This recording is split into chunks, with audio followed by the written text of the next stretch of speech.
الله السميع العليم من الشيطان اللعين الرجيم. بسم الله الرحمن الرحيم. الحمد لله الذي قصرت عن رؤيته أبصار الناظرين وعجزت عن نعته آهام الواصفين. ابتدع بقدرته الخلق ابتداعا واخترعهم على مشيته اختراعا. والصلاة والسلام والتحية والإكرام على النبي المؤيد والرسول المسدد المصطفى الأمجد المحمود الأحمد أبي القاسم محمد.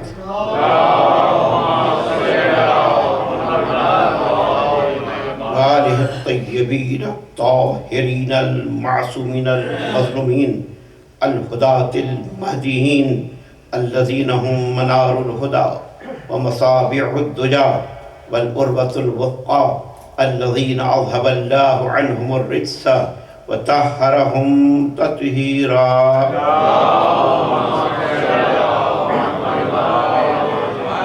أما بعد فقال الله سبحانه تبارك وتعالى وقوله الحق وأصدق القائلين. بسم الله الرحمن الرحيم. يا أيها الذين آمنوا اتقوا الله وكونوا مع الصادقين. صلوات پڑھیں.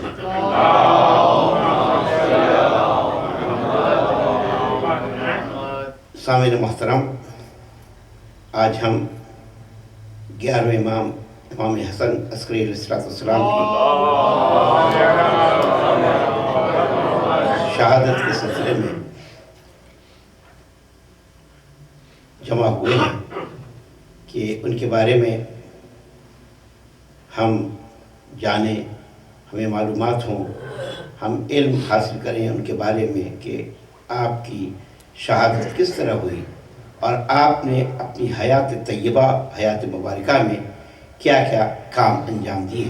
افسوس سے کہنا پڑتا ہے کہ ہمارے ہاں جتنے ائمہ ہیں ان کے حالات و واقعات پر کافی پردہ پڑا ہوا ہے، اور نہ تو علماء کو توفیق ہے، نہ محققین اس جانب مائل ہیں، نہ ریسرچ اسکالرز کو یہ موقع ملا ہے کہ ائمہ کی سوانح حیات پر ریسرچ کریں، گفتگو کریں، ان کے بارے میں معلومات فراہم کریں اور لوگوں تک معلومات پہنچائیں. ہماری مجالس کا جو انداز ہے اس میں یہ ہے کہ صرف تذکرہ ایک ہی طرح کا ہوتا ہے، ایک ہی قسم کا ہوتا ہے، ایک ہی جیسی گفتگو ہوتی ہے. اب لوگ کہتے ہیں صاحب ہم قرآن کہاں سے نیا لائیں، ہم احادیثیں کہاں سے پڑھیں، ہم کہاں سے نئی باتیں پیدا کریں. تو ٹھیک ہے، قرآن وہی ہے، احادیث وہی ہیں، لیکن اس میدان میں کام نہیں کیا گیا. بہت افسوس کے ساتھ کہنا پڑتا ہے کہ سوانح حیات کا جہاں تک تعلق ہے، کوئی بھی آپ کو ڈھنگ کی کتاب سوانح حیات کی نہ حضور سرور کائنات کی نظر آئے گی اور نہ اور ائمہ کی نظر آئے گی. حضرت علی علیہ السلام پر جو ایک سوانح حیات عمدہ لکھی گئی ہے وہ صرف مفتی جعفر حسین صاحب نے سیرت امیر المومنین لکھی ہے، جو 2 جلدوں میں ہے اور واقعی سوانح کا حق ادا کیا.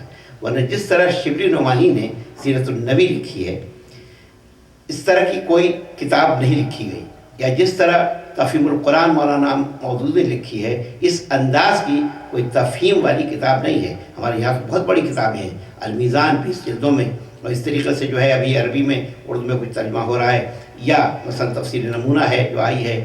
تو اس طریقے سے لیکن جو انداز ہونا چاہیے اس معاملے میں ہمارے یہاں کمی ہے، چونکہ ہمارے ہاں تقریر کی طرف زیادہ توجہ موصول کی گئی، تحریر کی طرف جانب توجہ کم ہے. لہذا تحریر کا جو شعبہ ہے وہ بالکل نظر انداز کیا گیا، نگلیکٹڈ، اور اس طرف کوئی توجہ موصول نہیں کی لوگوں نے. اور ائمہ کے بارے میں بھی ہمارے ہاں جب مجلسیں ہوتی ہیں، جب یہ ہوتا ہے کہ اس امام کا تذکرہ ہوگا تو لوگ بھی نہیں آتے، لوگ شوق بھی نہیں، لوگ انہی چیزوں کو سنتے ہیں جن کے سننے کے لیے ان کے کان عادی ہیں، اور جس کو سننا ظاہر جانتے ہیں، اس کے بارے میں ان کے ذہن میں معلومات ہیں، انہی باتوں کو سنتے ہیں اور بار بار تکرار ہوتی ہے. فضائل علی سننے کے ہم عادی ہیں، اور اگر ہم رسول اللہ صلی اللہ علیہ وسلم کا تذکرہ کریں، ان کے بارے میں جشن اور میلاد کا تذکرہ کریں تو اس پر لوگ کماتے ہیں. پھر آج کل یہ بھی ہے کہ صاحب فلاں بہترین مقرر ہے، بہت اچھا ذاکر ہے، لہذا اس کی شہرت بہت ہے، اس شہرت پر ہم جاتے ہیں، یہ بہت مشہور ہے اور بہت بہترین مقرر ہے۔ تو اب گویا کہ ہم اس کے فن کی بنیاد پر جا رہے ہیں، اس کے فن کی شہرت ہے اور اس فن کے سلسلے میں جا رہے ہیں، اور اس لیے نہیں جا رہے ہیں کہ ہمیں علم کیا حاصل ہوگا، ہمیں فائدہ کتنا ملے گا۔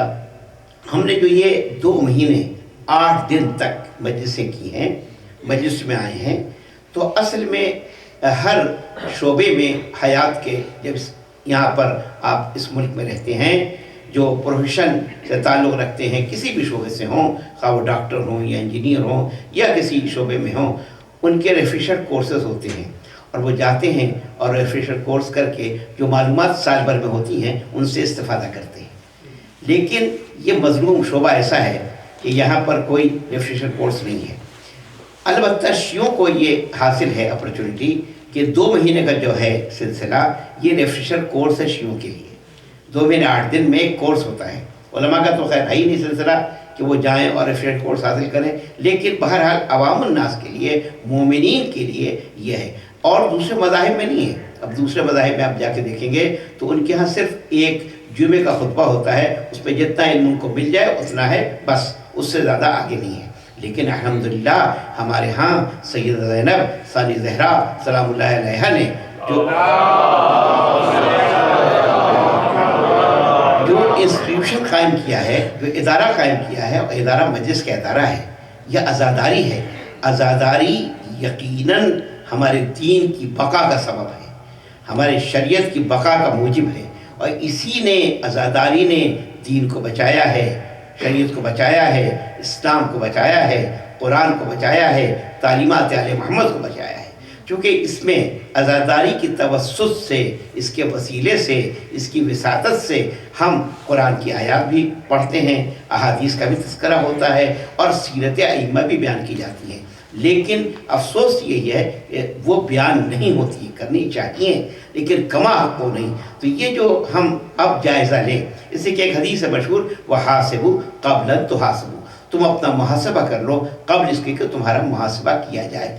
لہٰذا اب آج جب گھر پہ جائیں تو کل شب کے پہلے شروع ہونے سے، جب آپ نے کہا نا کہ آج الوداعی مجلس ہے اور امام حسن عسکری کا تذکرہ ہے، ان کی شہادت کا ذکر ہوگا، تو اب اس کے بعد آج کی رات مجلس کے بعد سے ہم سونے سے پہلے 5 یا 10 منٹ یہ سوچیں کہ ہم نے اس محرم میں کیا حاصل کیا، ہمیں اس محرم میں کیا ملا، ہم نے کیا پایا اور کیا کھویا۔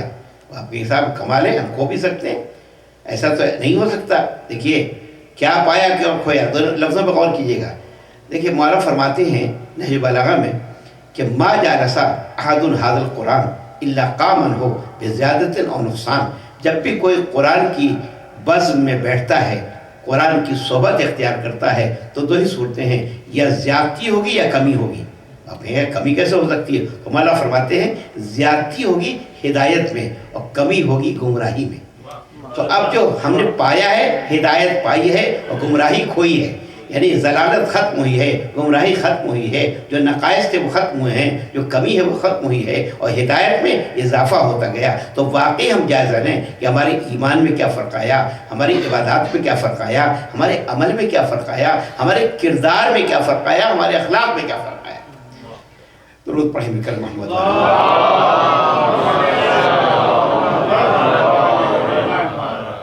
تو یہ جائزہ لینے کا دن ہے۔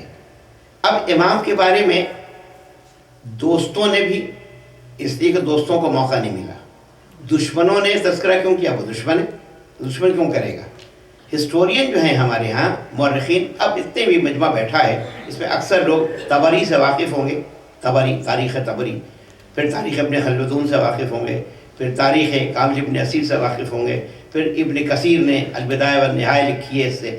لیکن جو مورخ معتمد اللہ عباسی کے دور میں گزرا ہے، اور جس مورخ نے امام عسکری کا دور پایا ہے، اور جس مورخ نے امام عسکری کے دور تک کتاب لکھی ہے، معتمد اللہ عباسی کے دور تک، وہ اس کے بارے میں سمجھتا ہوں کہ بہت سے لوگوں کو علم نہیں ہوگا۔ اس کے تاریخ کا نام ہے تاریخ یعقوبی، ابن واضح یعقوب اخباری جو ان کا رپورٹر تھا اور ان کا رائٹر تھا اور ان کے حالات کو سمانے لکھنے والا تھا، اور اس نے تاریخ لکھی ہے، اور یہ حقیقت میں شیعہ تھا، اور اس نے لیکن چونکہ اس کا ترجمہ اہل سنت نے نہیں کیا، اس سے ہمیں معلوم نہیں، ہم جانتے نہیں، ورنہ ہم تو رہین منت ہے کہ کوئی ترجمہ کر دے۔ طبری کا ترجمہ انہوں نے کیا۔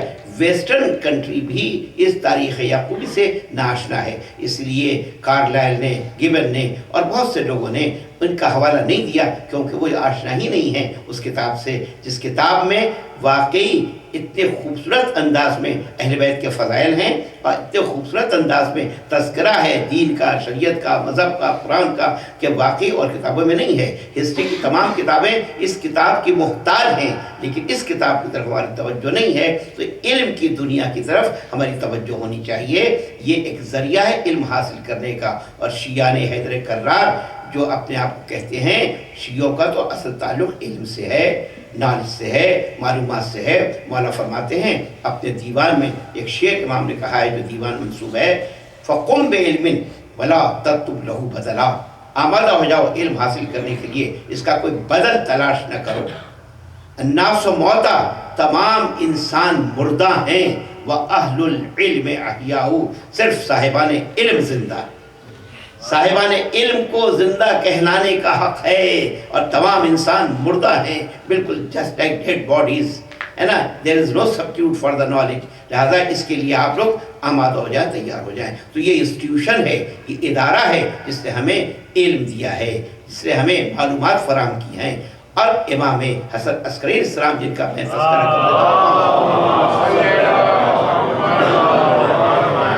یہی سلسلہ عصمت کے دوسرے حسن ہیں۔ اس طرح کئی محمد آئے ہیں، کئی علی آئے ہیں، تو اس طرح دو حسن آئے ہیں، حسین ایک آئے ہیں صرف اس سلسلے میں۔ ہستیاں کتنی ہیں؟ 14 ہیں، 14 معصومین ہیں، لیکن کل 7 میں سب ہستیاں آ جاتی ہیں۔ تو مجھے چاہتا ہوں ہیں 14، 7 میں سب آ جاتے ہیں، 7۔ اب 7 کون سے ہیں؟ یہ نام کچھ ریپیٹ ہوئے ہیں، ہے نا، اور بار بار آئے ہیں۔ پنجتن 5 جو آپ جانتے ہیں، پنجتن پاک کہا جاتا ہے، جو پاک 5 ہستیاں ہیں پاک۔ تو اب پنجتن محمد، علی، فاطمہ، حسن، حسین۔ اب اس کے بعد سب ریپیٹ ہوتے ہیں۔ 2 اور اضافہ ہے، کون سا ہے؟ ایک امام جعفر صادق، ایک امام موسیٰ کاظم، باقی سب ریپیٹ ہوتے ہیں۔ تو گویا کہ اگر ہم 14 کو منحصر کرنا چاہیں تو 7 میں آ جاتے ہیں، 7 میں آ جاتے ہیں، 7 میں آ جاتے ہیں۔ یہی اب جب ہم سورہ فاتحہ کا مطالعہ کرتے ہیں تو اس میں بھی 7 آیتیں ہیں۔ کتنی آیتیں ہیں؟ 7 آیتیں ہیں، اور کہا گیا ہے کہ یہ 2 دفعہ نازل ہوئی، یا اس کو 7 مثانی کہا جاتا ہے، وہ 7 آیتیں جو 2 دفعہ پڑھی جاتی ہیں ہر نماز میں، ہر واجب نماز میں کم سے کم 2 مرتبہ پڑھی جاتی ہے، کوئی بھی واجب نماز ہو، اور تیسری چوتھی میں کچھ اور تسبیحات اربع پڑھی جاتی ہیں، تو کم سے کم 2 دفعہ۔ تو گویا کہ 7 اور 7 14 مرتبہ ذکر ہوتا ہے، تو 7 میں ہی ہے۔ اب 7 آسمان ہے، 7 زمین ہے، 7 دن ہے، تو یہ 7 کا عدد بڑا عجیب و غریب عدد ہے، اور بڑے کرامت والا عدد ہے۔ اور ساتھ ہی میں آپ نے دعائے مشلول اگر کبھی پڑھی ہوگی تو دعائے مشلول میں ایک آتا ہے لفظ بہی بہی بہی بہی 7 مرتبہ۔ کبھی غور کیا کہ بہی سے ہم مراد کیا ہے؟ بہی سے واسطہ کس کا دیتے ہیں؟ تو جب دعائے مشلول میں بہی بہی کا لفظ آتا ہے تو ہم انہی 7 ہستیوں کے واسطے سے دعا طلب کرتے ہیں جو 14 معصومین کہلاتے ہیں۔ درود پڑھیں مل کر۔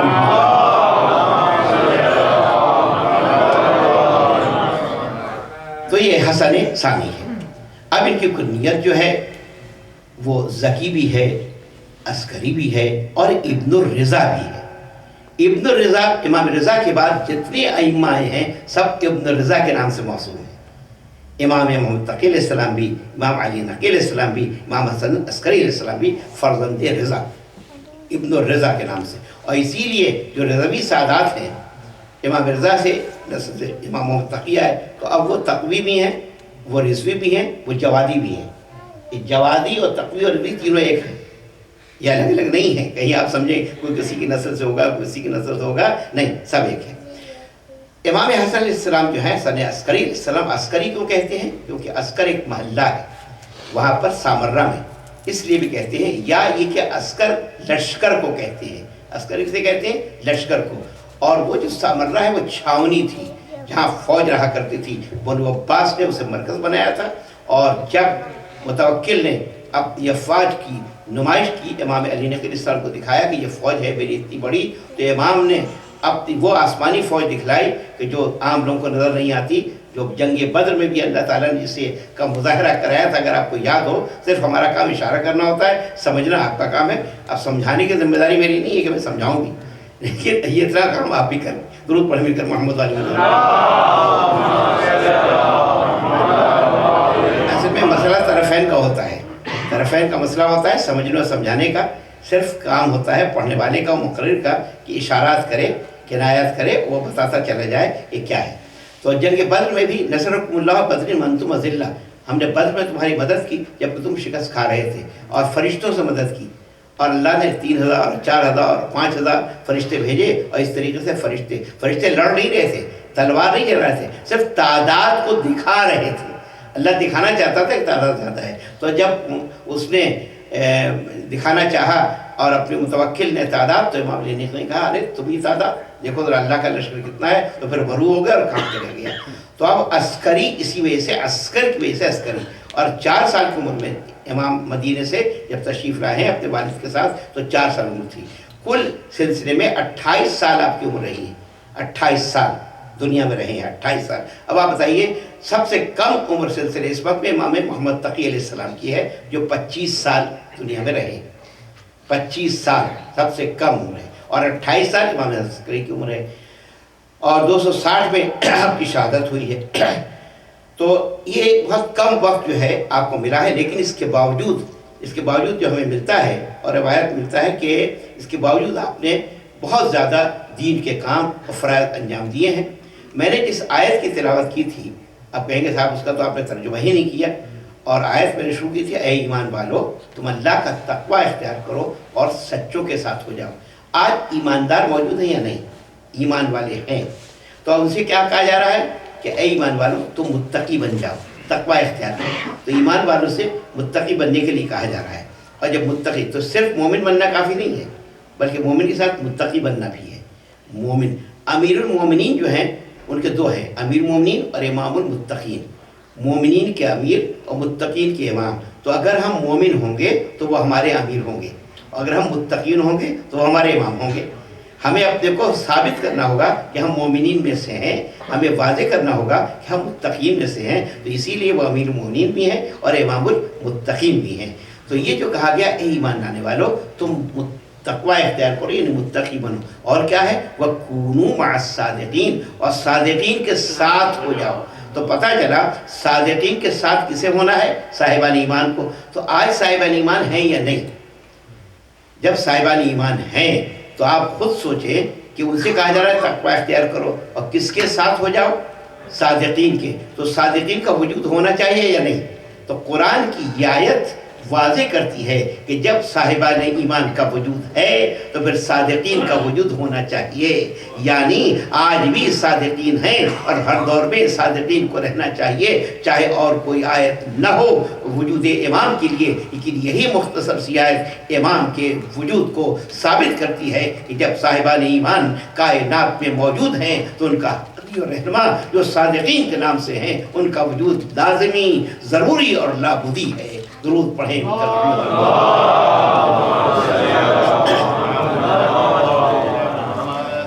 پھر دوسری آیت اس سلسلے میں امام کے وجود کے لیے فَاسْأَلُوا أَهْلَ الذِّكْرِ إِن كُنتُمْ لَا تَعْلَمُونَ، اگر تمہیں علم نہیں ہے تم صاحبان ذکر سے سوال کر لو.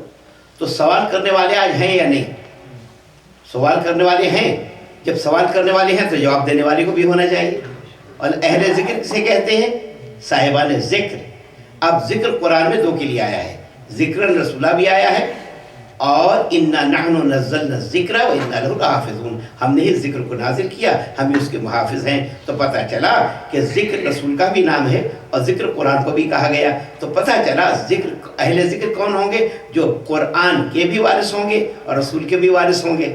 جو قرآن کے بھی وارث ہوں، جو رسول کے بھی وارث ہوں، وہ اہل الذکر ہیں. تو اب یہ دونوں ظاہر دونوں کے وارث ہوں گے، قرآن کے بھی وارث ہوں گے اور قرآن کے وہ حافظ بھی ہوں گے، محافظ بھی ہوں گے.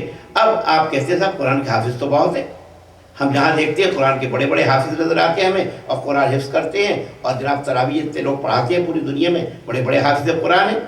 تو حافظ ہونا اور ہے، قرآن میں کیا کہا، اِنَّا نَحْنُ نَزَّلْنَا الذِّکْرَ، ہم نے ہی ذکر کو نازل کیا اور ہم ہی اس کی حفاظت کرنے والے ہیں، حافظ ہیں۔ یہاں پر حافظ سے مراد ہے حفظ کرنے والے۔ حفظ کی معنی کیا ہے؟ صرف الفاظ کو نہیں، الفاظ کو بھی، معانی کو بھی، مفاہیم کو بھی، مطالب کو بھی، ہر چیز کی حفاظت کرنا مقصود ہے، ہم ہی حفاظت کرنے والے ہیں۔ تو اب حافظ ہونا اور ہوتا ہے اور محافظ ہونا اور ہوتا ہے۔ حافظ انسان جب حفظ کرتا ہے قرآن تو الفاظ کو یاد کر لیتا ہے، اب جب مر گیا، قبر میں چلا گیا، اب مردہ سے آپ کہیں شانہ ہلا کر ذرا قرآن تو سناؤ، وہ نہیں سنائے گا کیونکہ مردہ ہو چکا ہے، اب وہ سنا نہیں سکتا۔ تو اب آپ کو پہچاننا ہے کہ حافظ کون ہے اور محافظ کون ہے۔ تو حافظ وہ ہوتا ہے مرنے کے ساتھ اس کا حفظ ختم ہو جاتا ہے، اور محافظ وہ ہوتا ہے کہ اگر سر کو کاٹ کر نوک نیزہ پر بلند کر دیا جائے تو وہ تلاوت قرآن کر کے اس بات کی وضاحت کرتا ہے ہم ہیں محافظ قرآن، ہم ہیں قرآن کی حفاظت کرنے والے، ہمارا کوئی اور نہیں ہے۔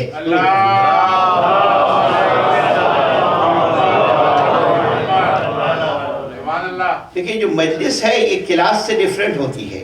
کلاس میں اسٹوڈنٹ خاموش رہتے ہیں اور لیکچر دیا جاتا ہے استاد، لیکن جو مجلس ہوتی ہے اس میں خاموشی نہیں چلتی، اس میں ظاہر ہے کہ ہاں کچھ نہ کچھ کرنا چاہیے، ورنہ لوگ کہیں گے صاحب ہم تو قبرستان میں گئے تھے اور مجلس پڑھ کے آ گئے۔ تو قبرستان میں مجلس نہیں ہونی چاہیے، مجلس میں ون میں نہیں۔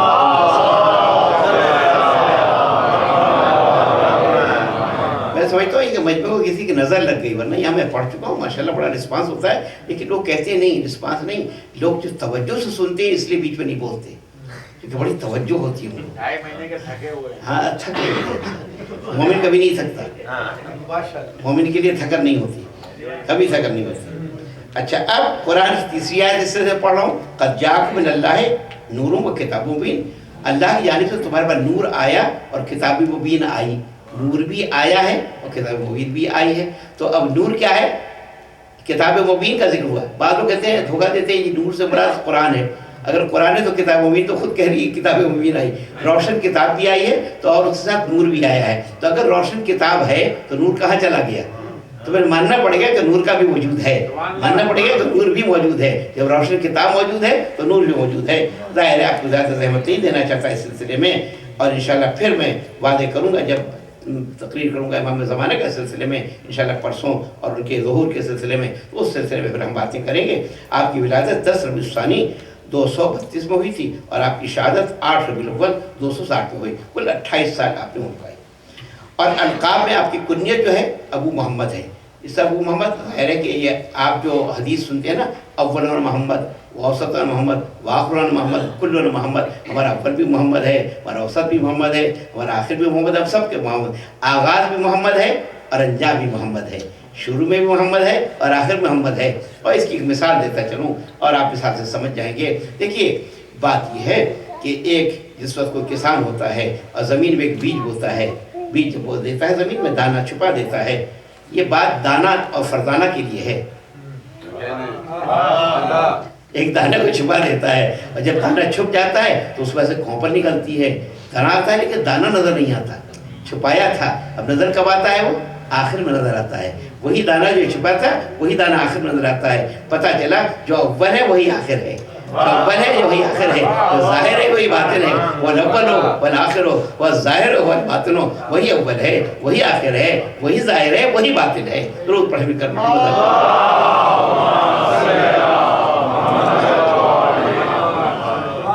آپ کے دور میں جو بادشاہ نے وقت گزرے ہیں ان میں واثق باللہ ہے، متوکل ہے، مستنصر ہے، مستعین ہے، معتز باللہ ہے، محتدی ہے، معتمد اللہ ہے، اور اسی نے امام کو زہر دیا ہے۔ اور امام کے ظاہر ہے امام بادشاہوں کی قید میں رہے ہیں، اور جب بھی قید خانے میں جاتے تھے تو قید خانے کے جو وہ ہوتے تھے وہاں پر محافظ، تو وہ یہ کہتے تھے کہ داروغہ زندان کہہ رہے ہیں آپ ان کو، وہ داروغہ جب دیکھتے تھے تو آگے کہتے تھے تم نے کیوں قید کیا ہے؟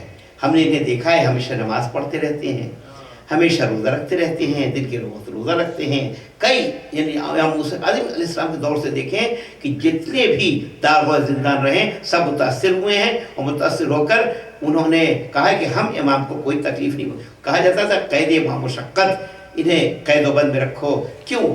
بات یہ ہے کہ وہ حاکم وقت خائف تھے. بھائی تمہارے پاس اقتدار ہے، تمہارے پاس حکومت ہے، تمہارے پاس لشکر ہے، فوج ہے، سب کچھ ہے، دولت دنیا ہے، لیکن جیسا آپ نے ابھی مرسی میں سنا تھا اور شاید آپ نے شمی صاحب نے پڑھا تھا کہ بظاہر یہ ہے کہ امام صاحب دنیا کے سامنے آپ دولت تو عمارت کی بنیاد پر سر کو تو گردنوں کو تو جھکا سکتے ہیں، لیکن دلوں کو ہم نہیں کر سکتے. دل اسی آستانے پر جھکتے ہیں جہاں دل چاہتا ہے، جو اس کے ظاہر. اسی لیے ورنہ بادشاہ کو خوف کیا تھا؟ کبھی آپ بتائیں امام حسین علیہ السلام کی شہادت کے بعد کیا کسی امام نے کبھی فوج کشی کی ہے؟ کیا کسی پہ چڑھائی کی ہے؟ کیا لشکر کشی کی ہے؟ کیا فوج نے کرا ہے؟ نہیں. اب ان کا انداز جنگ بدل گیا، انداز جنگ تبدیل ہو گیا، یعنی اب جنگ کا طریقہ بدل گیا. کبھی جنگ تلوار سے اور نیزوں سے ہوتی ہے، اور کبھی جنگ فکر سے ہوتی ہے، کبھی جنگ افکار سے ہوتی ہے، کبھی جنگ جو ہے اس انداز سے ہوتی ہے. امام نے اپنے افکار کو عام کرنا شروع کیا اور تعلیمات. چوتھے امام نے کیا طریقہ اختیار کیا؟ دعاؤں کے ذریعے دعاؤں کو تلوار بنا دیا. امام کی جو دعائیں ہیں وہ تلوار کا کام کر رہی تھیں، اور آپ نے ان دعاؤں کے ذریعے دین کی نشر و اشاعت کا پیغام دیا. اور پھر جب موقع ملا ہمارے 5ویں امام اور 6ٹھے امام کو، تو آپ نے یونیورسٹی اور درسگاہیں اور دانشگاہیں قائم کی، اور ہر طرف یہی نظر آتا تھا کہ قال ابو جعفر قال ابی عبداللہ، امام باقر نے فرمایا، امام جعفر نے فرمایا، ہزارہا شاگرد آپ نے پیدا کیے، اور کون سا ایسا علم تھا اور فن تھا جو اس درگاہوں سے برآمد نہ ہوتا اور باہر نہ آتا ہو. تمام علوم و فنون کا سرچشمہ، اور سب ظاہر ہے کہ ان سے متاثر، کیونکہ وہ دوسری طرف سب جاہل تھے. ارے ابو جہل کے پیروکار تھے نا، تو جاہل تو ہونا ہی تھا، سارے جاہل تھے. یہ علم کی میراث ان کے پاس تھی، علم کی مسند پر ہمیشہ یہی براجمان رہے ہیں، علم کی مسند پر یہی ہمیشہ متمکن رہے ہیں، علم کی مسند پر کسی اور کا قبضہ نہ ہو سکا. لیکن اب صدی ایسی آ گئی، 17ویں 18ویں اور بعد میں ایسی صدی کہ بعد میں ہم لوگ علم سے دور ہو گئے، قلم سے دور ہو گئے، ہمارے ہاں جہالت آ گئی، ہمارے ہاں پتہ نہیں علم کہاں چلا گیا.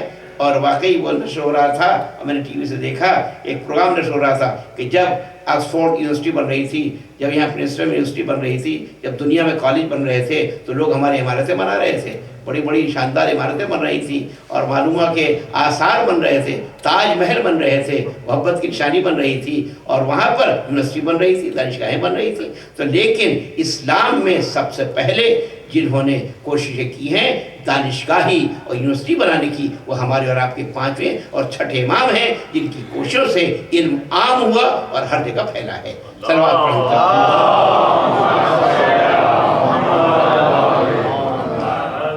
آپ سے جب سوالات کیے جاتے تھے تو آپ ان کے جوابات دیتے تھے، اور جس طرح کوئی سوال کرتا تھا، ایک شخص نے کیا کیا کہ کاغذ لیا اور ہاتھ سے ایسے ہی لکھ دیا اس پر، اور اس کو لفافے کو بند کر کے بھیج دیا، یعنی ہاتھ سے جیسے انگلی سے تحریر نہیں کیا.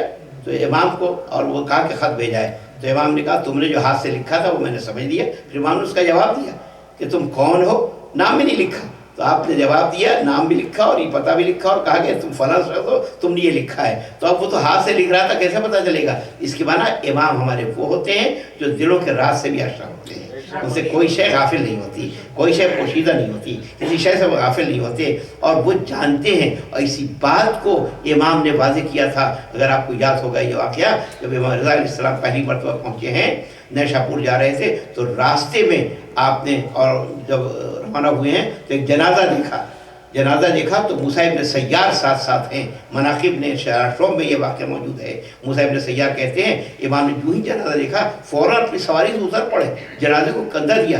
ہم اگر جنازہ دیکھتے ہیں تو پوچھتے ہیں کس کا ہے، کون ہے، کیا ہے، تحقیقات کرتے ہیں. لیکن امام نے کوئی تحقیق نہیں کی. کیوں؟ امام کا علم تھا، امام کو ہمیں علم نہیں تھا، اس لیے ہم تحقیق کرتے ہیں. لیکن امام فوراً اترے، کندھا دیا، اور پہلی دفعہ آئے امام، اور کندھا دے کر قبرستان تک گئے. اور اس نے پوچھا موسیٰ ابن سیار نے، مولا یہ کہنے ہاں ہمارا شیعہ ہے، ہمارا چاہنے والا ہے، ہم سے محبت کرنے والا ہے، دنیا سے گزر گیا، ہم چاہتے ہیں. اور پھر آپ گئے اور جب قبر کے قریب پہنچے تو آپ نے لوگوں کو ہٹایا اور کہا ہٹ جاؤ دیکھو، اور پھر کہا تمہیں جنت کی بشارت ہو. امام کہتے ہیں تمہیں جنت کی بشارت ہو. موسیٰ ابن سیار نے کہا آپ نے جنت کی بشارت؟ کہا ہاں یہ نیکوکار تھا. تم نہیں جانتے کہ جتنے ہمارے مومنین ہیں ان کے اعمال ہمارے پاس پیش ہوتے ہیں، تو ہمارے ائمہ وہ ہیں کہ اعمال ہمارے پیش ہوتے ہیں اور امام نے ہمیں اعمال کو دیکھتے ہیں اور فرمایا کہ جب ہم دیکھتے ہیں کہ اس میں نیکیاں ہیں تو ہم شکر خدا بجا لاتے ہیں، اور دیکھتے ہیں کہ برائیاں ہیں تو ہم اللہ سے مغفرت کی دعا کرتے ہیں۔ صلوات پڑھ کر محمد علیہ۔ تو آپ کا قلم کبھی کبھی آپ تھک جاتے تھے تو آپ کا قلم خود تحریر کرنے لگتا تھا، جو خیالات ہوتے ہیں اب آج ایسی چیز ایجاد ہیں کہ آپ سوچیں تو آپ کے سوچ کو منتقل کر دیں۔ ابھی سوچ کو منتقل کرنے کا کوئی آلہ نہیں ہے، لیکن بہرحال جو آپ تحریر کر سکتے ہیں وہ کسی چیز پر فوراً لکھ سکتے ہیں۔ اس طرح امام کا قلم خود بخود جنبش میں آتا تھا اور امام سوالوں کے جواب دیتے تھے، باوجود اس کے کہ 28 عمر ہے، لیکن باقر شریف قرشی نے امام کے بارے میں کتاب لکھی، اس میں بتایا ہے کہ امام کے اس کے باوجود بھی 250 امام کے شاگرد ہیں جنہوں نے امام سے روایات لی ہیں، امام سے علم حاصل کیا ہے اور امام تک پہنچے ہیں۔ باوجود قید و بند کے لوگ امام سے ملنا چاہتے تھے، توسل رکھنا چاہتے تھے، تمسک کرنا چاہتے تھے۔ یہ امام عالی مقام کا کردار تھا کہ امام، اور پھر غریبوں کی مدد، فقراء کی مدد، ضرورت مندوں کی مدد۔ بعض لوگ گئے، انہوں نے کہا جب امام آئیں گے تو ہم سوال کریں گے، شرم تمہارے سوال نہیں کیا، تو امام نے کہا تمہیں کچھ چاہیے تھا، امام نے نکال کر بغیر سوال کے اس کو دے دیا، کیونکہ سوال کرنا شرمندگی ہے، سوال کرنے کو منع کیا گیا ہے، لیکن سائل کو چھڑکنے سے منع کیا گیا ہے۔ سوال کرنا بھائی سے شرم ہے، بھائی سے ننگوار ہے، لیکن سائل کو ڈانٹنا ڈپٹنا اس کی کہیں اجازت نہیں دی گئی ہے، کہیں اجازت نہیں دی گئی ہے۔ اما السائل فلا تنہر، سائل کو خبردار ڈانٹنا نہیں، ڈپٹنا نہیں۔ تو اب یہ سوالوں کے سائل کی جواب دیتے تھے، اور اس طریقے سے کوئی بھی، بلکہ آج کل تو ذریعہ ہے نا بھیجنے کا، لیکن اللہ تک بھیجنے کا کوئی ذریعہ اس زمانے میں نہیں تھا کہ اللہ تک کوئی چیز اگر آج بھی بھیجنا چاہے تو کوئی ذریعہ ہے، اللہ تک کوئی پوسٹ مین لے جائے گا، پہنچائے گا کچھ۔ اللہ تک کچھ بھیجنا ہو، اگر ایصال ثواب جس کو کہتے ہیں نا، اللہ تک بھیجنا ہو تو کیسے بھیجتے ہیں انسان؟ بھائی آپ دعا پڑھ دیتے ہیں، کچھ کر دیتے ہیں، لیکن اگر اللہ تک کچھ مال بھیجنا ہو تو آپ مال کیسے بھیجیں گے؟ اعمال تو بھیج سکتے ہیں، کہیں مال کیسے بھیجیں گے؟ اعمال میں بھی مال ہے، مال ہے تو اس کو تو بھیج دیں گے، لیکن مال کیسے بھیجیں گے؟ تو اب ایک مرتبہ مولا کائنات کو کچھ بھیجنا تھا، آپ نے کیا کیا کہ انتظار کیا، اور اتنے میں کہ کوئی آ جائے، اتنے میں ایک فقیر آ گیا اور اس کو طلب کیا، امام نکلے اور نکال کے اس کو دیا، پیسے دیے، اور جب دیے اس کو تو دینے کے بعد سے لے لیا اور لے کے اس کو بوسہ دیا امام نے اپنے ہاتھ کو یا اس چیز کو، اور پھر کہا کہ تمہارا بہت شکریہ، کہا آپ ہمیں خیرات بھی دے رہے ہیں، شکریہ بھی ادا کر رہے ہیں، کہا مجھے اللہ کے پاس کوئی بھیجنا تھا اور میں منتظر تھا کوئی میرا مال اللہ کے پاس لے کر جائے، تم آ گئے ہو، تم اللہ تک پہنچا دو۔ دیکھیں یہ طریقہ ہے بھیجنے کا۔ امام یہ سمجھانا چاہتے ہیں یہ جو مجلسیں ہیں صرف اس لیے نہیں ہیں کہ ہم ایک کان سے سنیں دوسرے سے اڑا دیں، بلکہ اصل منشا یہ ہے کہ ہمارے پاس کچھ رہنا چاہیے تاکہ ہم اپنے ذہن میں اور فکر میں اپنے چیزیں ڈالیں اور اپنے آپ کو تیار کریں، آمادہ کریں کہ ان کے اسوہ حسنہ اور ان کے اخلاق کو اپنائیں اور اپنا بنائیں۔ درود پڑھ مل کر محمد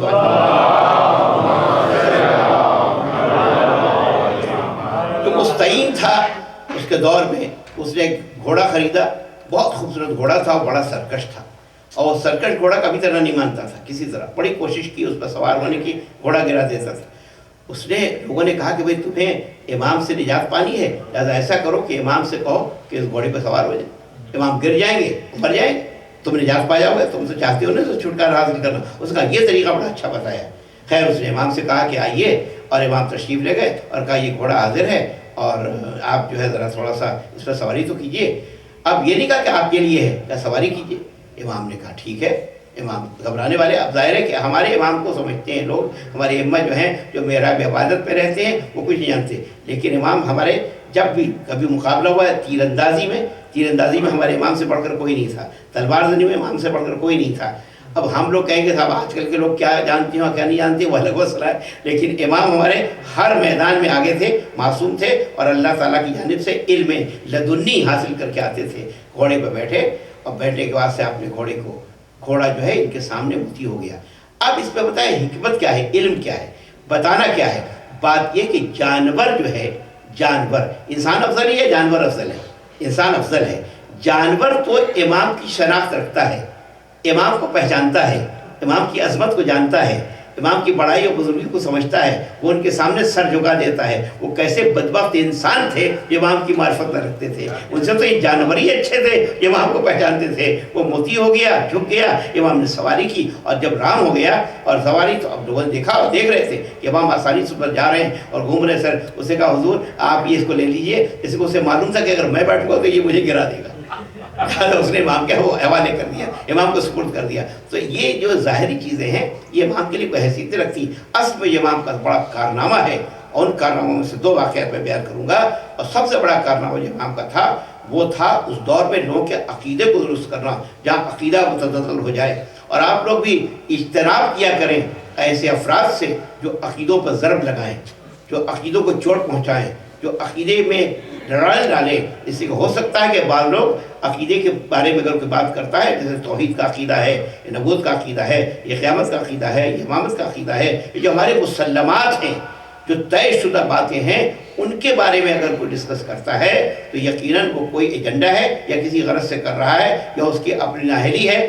لیکن حقیقت ایسے لوگوں سے ہمیں ہوشیار رہنا چاہیے، اس لیے کہ بہت سے لوگ آتے ہیں، ایسی کتابیں لکھی گئی، آپ کو معلوم ہے کاشف الحقائق وغیرہ جیسی کتابیں لکھی گئی ہیں۔ آج پاکستان میں کیا ہو رہا ہے؟ پاکستان میں شہادت ثالثہ کے بارے میں لڑائیاں ہو رہی ہیں، مسجدوں میں جنگ ہو رہی ہے، شہادت ثالثہ، یہ سارے فتنے ہیں، اور ان فتنوں کو سدباب ہونا چاہیے۔ ماشاءاللہ، یعنی الحمدللہ میں کہوں، اور ماشاءاللہ بھی کہہ رہا ہوں اس لیے کہ آپ سب ماشاءاللہ تشریف رکھتے ہیں۔ خدا کا شکر ہے کہ ہم نے ان چیزوں کو یونائٹڈ اسٹیٹ میں نہیں آنے دیا ہے ابھی تک، اور یہاں پر ایسی وبا نہیں آئی ہے۔ حالانکہ بہت سے لوگ ہیں جو نصیریت کو بھی پھیلانا چاہتے ہیں، بہت سے لوگ علی کو خدا بنانا چاہتے ہیں، بلکہ بعض وقت محسوس ہوتا ہے تقریر سننے کے بعد سے، نعوذ باللہ، شیعوں کا جو اللہ ہے وہ ریٹائر ہو چکا ہے اور اس کے بعد کوئی کام نہیں ہے، سارا پاور اس نے دے دی ہے، سب علی کو سپرد کر دیے۔ علی تم جانو، تمہارا کام جانے، تم پیدا بھی کرو، تم خلق بھی کرو، تم رزق بھی دو، تم یہ بھی کرو، تم یہ بھی کرے۔ بھائی علی خود اللہ کی عبادت کر رہے ہیں، اگر یہ نماز نہ پڑھتے ہوتے تو ہو سکتا ہے آپ سوچتے علی خود جب ایاک نعبد و ایاک نستعین کہہ رہے ہیں تو کوئی ہے معبود جس کی عبادت کر رہے ہیں، کوئی ہے خالق جس کے سامنے وہ سجدہ کر رہے ہیں، سر جھکا رہے ہیں، تو علی کا نماز پڑھنا ان کے عبد ہونے کی دلیل ہے، خدا نہیں ہے۔ بخدا علی اللہ کے گھر میں پیدا ہوئے ہیں کہ خدائی علی کے لیے نہیں دیتی، عبدیت علی کے لیے تر امتیاز ہے اور فخر ہے۔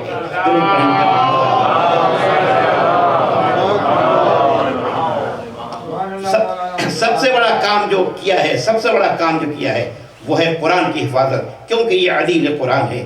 یہ قرآن کے ساتھ ساتھ نبی جب گئے ہیں تو نبی نے صرف اہل بیت کو نہیں چھوڑا ہے۔ انی تارک فیکم الثقلین کتاب اللہ و عترت اہل بیتی، میں 2 چیزوں کو چھوڑ کر جا رہا ہوں، ایک اللہ کی کتاب ہے اور دوسرے میرے اہل بیت ہیں۔ ما ان تمسکتم بہما، جب تک تم ان دونوں سے تمسک رکھو گے، جب تک تو تم میرے بعد گمراہ نہیں ہوگے۔ اب کیا کیا لوگوں نے؟ امت کے گروہ نے کیا کیا؟ تقسیم کر دیا، کتاب کو الگ کر دیا، اہل بیت کو الگ کر دیا۔ ایک گروہ نے کہا ہمارے لیے کتاب کافی ہے، حسبنا کتاب اللہ کا نعرہ لگ گیا۔ رسول کے زمانے ہی میں حسبنا کتاب اللہ سنا ہے یا آپ نے نہیں سنا، یا اس کی تشریح کی ضرورت ہے؟ ضرورت ہے۔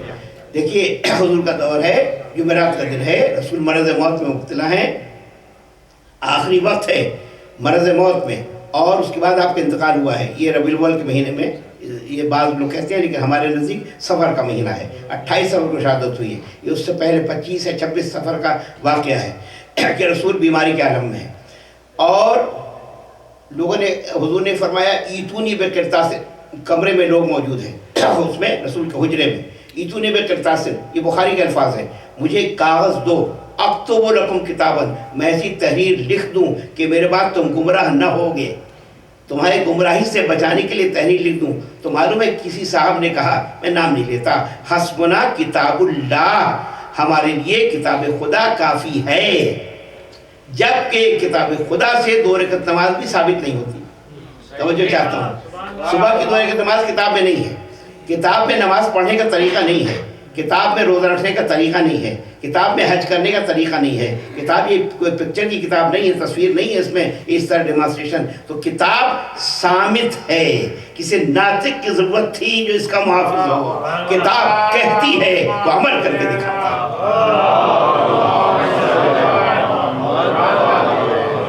کتاب کہتی ہے اقیم الصلاۃ، نماز قائم کرو، وہ نماز پڑھ کے دکھاتے ہیں۔ کتاب کہتے ہیں کتب علیکم الصیام، تم پر روزہ فرض ہے، وہ روزہ رکھ کے دکھاتے ہیں۔ کتاب کہتے ہیں اللہ للناس حج البیت، لوگوں پر خانہ کعبہ کا حج فرض ہے، وہ حج کر کے ڈیمانسٹریشن کر کے بتاتے ہیں۔ تو نبی نے کیوں کہا؟ یہ جو حدیث ثقلین ہے یہ بہت مشہور ہے، اس پر پوری کتابیں لکھی گئی ہیں اور اس کی کوئی شبہ نہیں، اس کے بارے میں کوئی شبہ نہیں۔ دیکھیے میرا تو کام ہوتا ہے کہ میں آپ تک ریفرنس پہنچا دوں۔ ایک جامع ام القریٰ ہے، یونیورسٹی ہے جامع ام القریٰ، اس کی حدیث کو واضح کروں گا لیکن پہلے سنیں، یہ ریفرنس میں دے رہا ہوں اس حدیث کا، حدیث ثقلین کا۔ جامع ام القریٰ جو مکہ مکرمہ میں یونیورسٹی ہے، اس کے استاد ہیں منتصر قطانی، انہوں نے 7 جلدوں میں یہ فقہ سلف کے نام سے کتاب لکھی ہے، اور اس فقہ سلف میں اطرت کے نام سے فقہ کا ایک عنوان قائم کیا ہے، جامع فقہ سلف، اور بہت بڑی فقہ کی کتاب ہے 7 جلدوں میں، اور اس میں انہوں نے لکھا 1985 میں کتاب چھپی تھی پہلی مرتبہ، اور اس میں کتاب میں لکھا ہے اما فقہ الاطرت، فقہ اطرت کیا ہے، اس میں پوری فقہ اطرت کی بحث کی ہے۔ فقہ اطرت صحابہ اور تابعین کہ صحابہ سے بھی فقہ آئی ہے، اطرت سے بھی آئی ہے، اور تابعین سے۔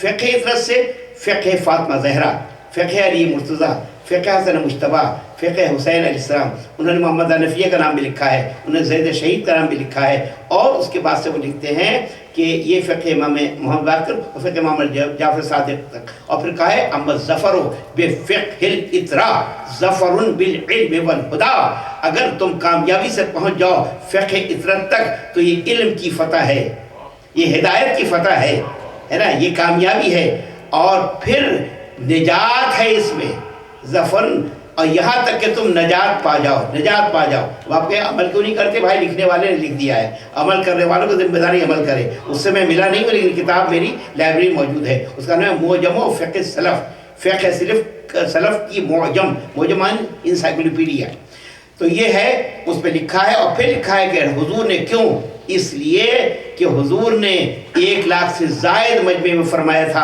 انی تارک فیکم الثقلین کتاب اللہ بطرت اہل بیتی، میں 2 چیزیں چھوڑ کر جا رہا ہوں، ایک اللہ کی کتاب ہے، دوسرے میری اطاعت اہل بیت۔ دونوں پڑھتا مل کر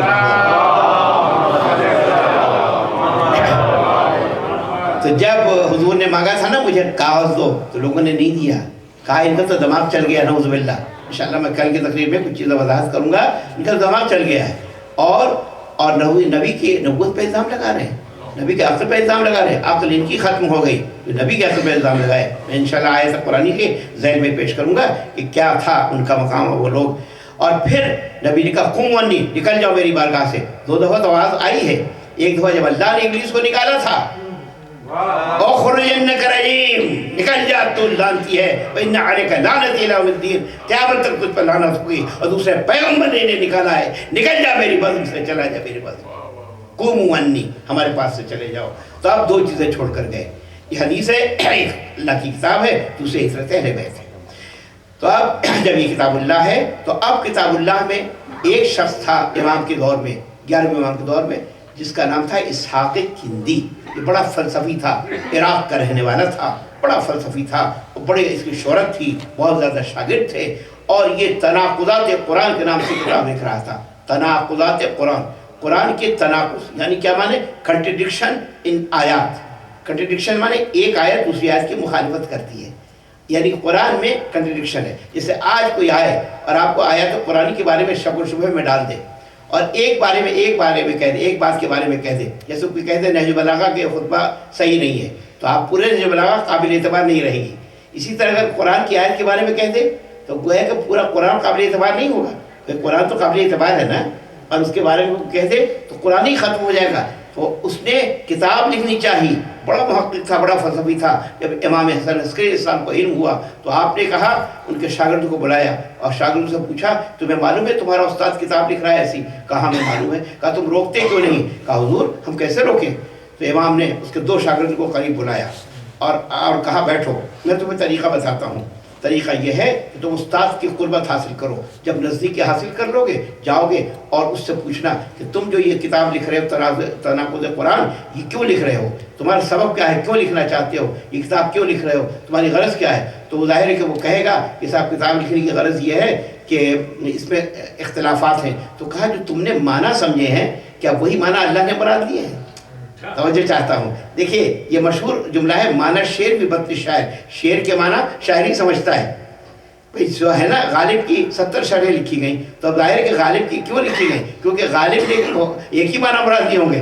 اب سمجھنے والوں نے بہت سے سمجھے، تو کہا تم نے جو یہ معنی سمجھ کے کنٹرڈکشن قرار دیا ہے، کیا یہ معنی وہی ہے جو اللہ نے کہیں؟ تم جو سمجھ رہے ہو اپنے سے ہی سمجھ رہے ہو نا، کیا اللہ کی ہی مراد ہے؟ تو اس نے کہا ذرا دوبارہ تو کہنا. اس شاگرد نے کہا ہاں، کیا آپ جو جس بنیاد پر سمجھ رہے ہیں کہ آیتوں میں کنٹرڈکشن ہے، کیا آپ تو سمجھتے ہیں کہ یہی معنی اللہ نے مراد دیے تھے؟ تو اس نے کہا نہیں یہ تو ہے.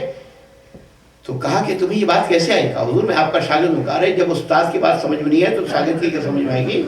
تو اپنے آپ کو کریڈٹ دے رہا ہے کہ آپ کا شاگرد ہوں، بتاؤ کہاں سے یہ بات آئی؟ تو اس نے کہا کہ امام حسن عسکری علیہ السلام نے مجھے اس بات کی تعلیم کی. اس لیے کہ جو ہم سمجھ رہے ہیں کہ اس آیت میں تضاد ہے، تو اپنے معنی سمجھ رہے ہیں نا. اگر وہ اللہ نے مراد ہی نہیں لی ہو تو تضاد نہیں ہوگا نا. اس طرح آپ نے اس کو ظاہر سمجھ گیا کہ یہ وہیں سے آیا ہے. اللہ یعلم حیث یجعل رسالۃ، اللہ جانتا ہے کہ اپنی رسالت کو کہاں رکھے. اس نے کیا کیا؟ فوراً ٹکڑے ٹکڑے کر دیتا اور ٹکڑے کر کے پھینک دیتا. تو غالب نے ایک دفعہ دیوان اپنا منسوخ کر دیا، لوگوں نے پھر اسے شائع کر دیا. بھائی جو شاعر منسوخ کر رہا ہو اسے شائع کیوں کر رہے ہو؟ دوبارہ لوگوں نے شائع کر دیا اس کو، منسوخ دیوان کو. اس نے کہا نہیں میرا دیوان نہیں چاہیے، منسوخ کر دیا. تو لوگ جمع کر لیتے ہیں، لہٰذا کیا اس نے آگ منگا کے اس کو جلا دیا ان اوراق کو، تاکہ وہ اوراق باقی نہ رہے. تو اس کے معنی قرآن کی حفاظت کی ذمہ داری اہل بیت کی تھی، کسی اور نے قرآن کی حفاظت نہیں کی. قرآن کی حفاظت ہر دور میں انہوں نے کی ہے جو وارث قرآن تھے، جو محافظ قرآن تھے، جو قرآن کے ساتھ جنہیں نبی نے چھوڑا تھا. اب آپ سمجھے ساتھ کیوں چھوڑا تھا کہ اہل بیت قرآن کے ساتھ ہیں، کہ جب بھی قرآن کو یہاں جائے تو اہل بیت آگے بڑھیں اور قرآن کو بچا لیں. درود پڑھیں مل کر محمد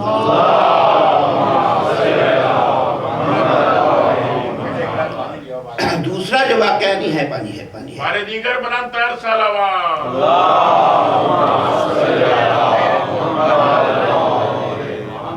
صلوات پر محمد و آل محمد. یہ قرآن کے بچانے کا واقعہ تھا جو امام نے. اور پھر عقیدے کو بچایا، قرآن کو بچایا اور دین کو بچایا. ہوا یہ ہے کہ اس زمانے میں قحط سالی کا دور تھا، بارش نہیں ہو رہی تھی. بارش کے نہ ہونے کے سبب لوگ پریشان تھے، اور جب پریشان تھے تو وہ آئے علماء کے پاس کہ نماز استسقاء ہوتی ہے. استسقاء الف سین تے ہے نا، استسقاء سین قاف الف حمزہ، یعنی طلب بارہ کی نماز. آپ لوگوں نے پڑھی کبھی نہیں؟ کہا یہاں تو بارش ہوتی ہے ہمیشہ، کیا پڑھنے کی ضرورت ہے؟ خیر جس طرح نماز آیات ہوتی ہے اس طرح نماز استسقاء بھی ہوتی ہے، اور اس کے پڑھنے کا بھی طریقہ ہے. تو نماز استسقاء جمع ہوئے اور لوگ نیک جمع ہوتے ہیں اور نماز پڑھتے ہیں. سب نے نماز پڑھی، اور یہ رسول اللہ کے زمانے سے دعا اور ساری چیزیں تھیں سلسلہ. تو علماء نے پڑھی لیکن وہ بارش نہیں ہوئی. 1 دن 2 دن 3 دن بارش نہیں ہوئی. پھر اتنے میں جب مسلمان پڑھ کے تھک چکے ان کو علماء، تو اتنے میں عیسائی آ گئے، اور عیسائیوں نے آ کے وہ نماز پڑھی. وہ عیسائیوں کا نماز کیا پڑھی؟ یعنی اپنی عبادت کی. میں صلاۃ سے سیکھا کہ ان کی بھی عبادت کو صلاۃ ہی کہا گیا ہے قرآن میں. تو انہوں نے اپنی عبادت کی اور آنے کے بعد دعا کے لیے ہاتھ اٹھائے. ہاتھ کا اٹھنا تھا کہ بارش ہو گئی. تو اب لوگوں کے ایمان متضاد ہوئے، تو مسلمانوں نے دعا کی نہیں ہوئی، ملاؤں نے دعا کی نہیں ہوئی، ہے نا، طالبان جیسے ہوں گے وہ بھی. تو اب ظاہر ہے کہ بارش نہیں ہوئی، اور انہوں نے دعا کی تو ہو گئی عیسائیوں نے. تو اب آپ بتائیے کہ عیسائیت دین کی کتنی تقویت ہوئی ہوگی. مسلمانوں کا بالکل ظاہر ہے کہ مورل بالکل گر گیا کہ یہ تو بہت. پھر انہوں نے کہا کہ چلو اتفاقی ملاقات نہیں. دوبارہ پھر آئے دوسرے دن، وہ بارش ہوئی ہے چلی گئی. پھر دوسرے دن پھر آئے، انہوں نے ہاتھ بلند کیا، پھر بارش ہوئی. 3 دن تک یہ عمل کیا. اب تو لوگوں کے ایمان متزلزل ہو گئے. اب اس زمانے میں جو لوگ بھی محدثین تھے یا مفسرین تھے یا محققین تھے یا علماء تھے، وہ جو بادشاہوں کے چمچہ تھے، انہوں نے کوئی دین کی. انہوں نے کہا بھائی دین خطرے میں پڑ گئے. تو بہت مسلمانوں میں شک و شبہات نے جنم لے لیا. آخر کار جب حق پر بات آتی ہے تو رجوع کرتے ہیں. تو انہوں نے کہا کون ہے؟ کہا دین کو بچانے والی ایک ہی ہستی ہے، اور اس ہستی کا نام امام حسن عسکری علیہ السلام. وہی ہستی دین کو بچا سکتی ہے، وہی ہستی دین کو بچا سکتی ہے. لہٰذا انہوں نے کیا کیا؟ امام کی خدمت میں آئے. امام نے کہا ٹھیک ہے میں آؤں گا، دین کو بچاؤں گا، کیونکہ دین کو بچانا ہماری ذمہ داری ہے. تب آپ سمجھ گئے یہ طریقہ شروع سے رہا ہے. دور اول سے رہا ہے. اور آپ کو یاد ہوگا نا، لولا علی، اگر علی نہ ہوتے تو میں ہلاک ہو جاتا.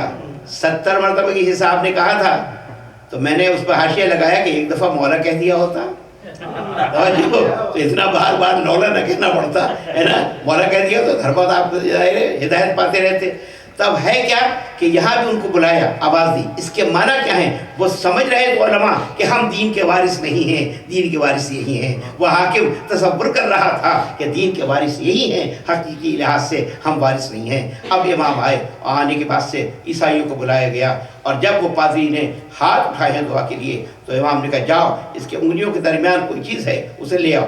فوراً اب جو پادری تھا فوراً لے لی. دیکھا تو ایک ہڈی تھی، چھوٹی سی ہڈی تھی جسے انگلیوں میں اس نے چھپا رکھا تھا. کہا کہ یہ ہڈی کسی نبی کی ہے، اور اگر زیر آسمان آ جائے تو اللہ کو اتنی عزت و حرمت ہے نبی کی کہ فوراً بارش ہو جائے گی. اب جب ہڈی لے لی اب دعا مانگو. اب جو اس سے دعا کے لیے ہاتھ بلند تھی، جو بادل آئے تھے وہ چلے گئے، جو بادل آئے تھے وہ غائب ہو گئے.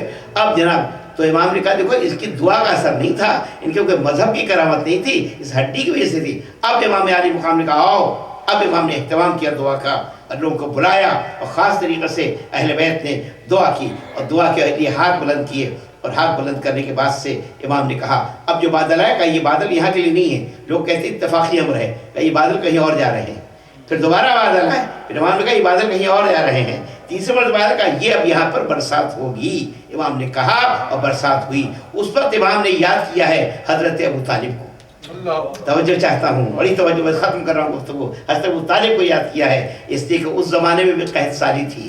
لوگ آئے ابو طالب کے پاس، اے ابو طالب قحط سالی ہے، ذرا بارش کی طلب کریں اور دعا کریں. تو ابو طالب نے کیا کیا؟ اس وقت ظاہر نماز فرض نہیں ہوئی تھی، ابھی دین کا بھی اعلان بھی نہیں ہوا تھا، اس سے پہلے کا واقعہ ہے. ابھی حضور نے اعلان رسالت بھی نہیں کی تھی. اب لوگ ابو طالب کے بارے میں شک کرتے ہیں. ابو طالب نے کہا کہ ٹھیک ہے، میں انشاءاللہ دعا کروں گا، بارش ہو جائے گی. ابو طالب آئے ہیں اور لے کر حضرت پیغمبر اکرم کو ساتھ لائے ہیں، اور لانے کے بعد سے پیغمبر کو کھڑا کیا ہے. ابو طالب نے پشت کعبہ سے، ظاہر دیوار کعبہ سے پشت لگائی ہے، پیغمبر کھڑا کیا اور کندھے پہ ہاتھ رکھا ہے اور کہا ہے کہ اب دعا طلب کرو. سب نے دعا طلب کی ہے، اور دعا طلب کرتے حضور سرور کائنات بھی دعا طلب کر رہے ہیں. اور اتنے میں ابھی دعا ختم بھی نہیں ہوئی تھی کہ بارش ہو گئی. اس کو ابو طالب نے ایک شعر میں لکھا ہے، وَأَبْيَضُ يُسْتَسْقَى الْغَمَامَ بِوَجْهِهِ. یہ خوبصورت چہرے والا شخص ہے، اس کے چہرے کی وساطت سے بارش کی دعائیں طلب کی جاتی ہیں.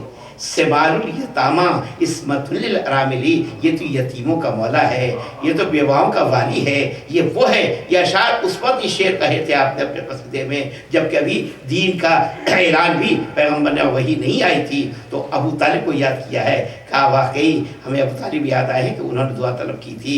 اور اس طریقے سے امام عالی مقام کا کردار دنیا کو واضح ہو گیا. اور اب اس واقعے کے بعد سے بادشاہ وقت ڈر گیا، معتمد اللہ پاسی ڈر گیا کہ ان کی ہر طرف شہرت ہو گئی ہے، ہر طرف چرچا ہو گیا ہے، لوگ ان کی طرف مائل ہو جائیں گے، ہماری اہمیت ختم ہو جائے گی، ہمیں لوگ، لہذا اس نے سختیاں کی ہیں. امام کو زہر بھیجا گیا ہے. کوشش یہ تھی کہ کسی طرح امام ظاہر گھر سے دور رہیں، امام گھر میں نہ جائیں. مجبور ہو کر گھر میں بھی ان کو قید کرنا پڑا، اور آخر کار وہ زہر بھیجتا ہے اور امام کی چراغ حیات قبول کرنا چاہتا ہے کہ چراغ حیات بجھ جائے. انہوں نے ظاہر ہے ہمارے تمام ائمہ کے ساتھ یہی کیا ہے کہ کسی کو تلوار سے قتل کیا ہے، کسی کو زہر دیا ہے، اور کوئی بھی امام، کوئی بھی معصوم. اور آپ ذرا دیکھیں تو صحیح کہ جنازے کس طرح اٹھے ہیں. لیکن بادشاہ نے اپنے جرم کو چھپانے کے لیے طبیبوں کو بھیجا ہے اور کہا ہے کہ دیکھو ان پر کسی قسم کا کوئی اثر نہیں ہے، یہ طبیب موت پڑے ہیں. ذرا سوچیں 28 سال کی عمر میں ہے، کوئی ایسے ایک دم خود ہی مر جاتا ہے، لیکن اپنے ظلم کو چھپایا ہے اور پھر اہتمام کیا ہے. جب آپ کو ظاہر ہے کہ غسل و کفن دیا گیا ہے تو امام زمانہ جو ہیں اس وقت آپ کی عمر 5 سال یا 6 سال کی کہی جاتی ہے، اس سے زیادہ آپ کی عمر نہیں ہے. اگر 55 میں پیدا ہوئے ہیں یا 54-56 میں ہوئے ہیں تو 5 سال یا 4 سال کی عمر ہے. اور امام زمانہ جو ہیں وہ غسل بھی دینے میں شریک ہوتے ہیں اور شرکت کرتے ہیں، اور فرشتے آتے ہیں اور اس طریقے سے غسل بھی دیا جاتا ہے، کفن بھی پہنا جاتا ہے، ظاہری بھی عمل ہوتے ہیں. اور آخر کار جب جنازہ اٹھتا ہے تو بڑے اہتمام سے اٹھتا ہے، بڑے انتظام سے اٹھتا ہے، لوگ شریک ہوتے ہیں، پورے اطلاع دی جاتی ہے. اور دفن کہاں کیے گئے ہیں؟ دفن وہیں پر جو سب سے بڑا گنبد تھا. آپ کو یاد ہوگا کہ سامرہ میں جو لوگ زیارت کر کے آئے ہیں اور زیارت کرنے گئے تھے، اس گنبد کو بھی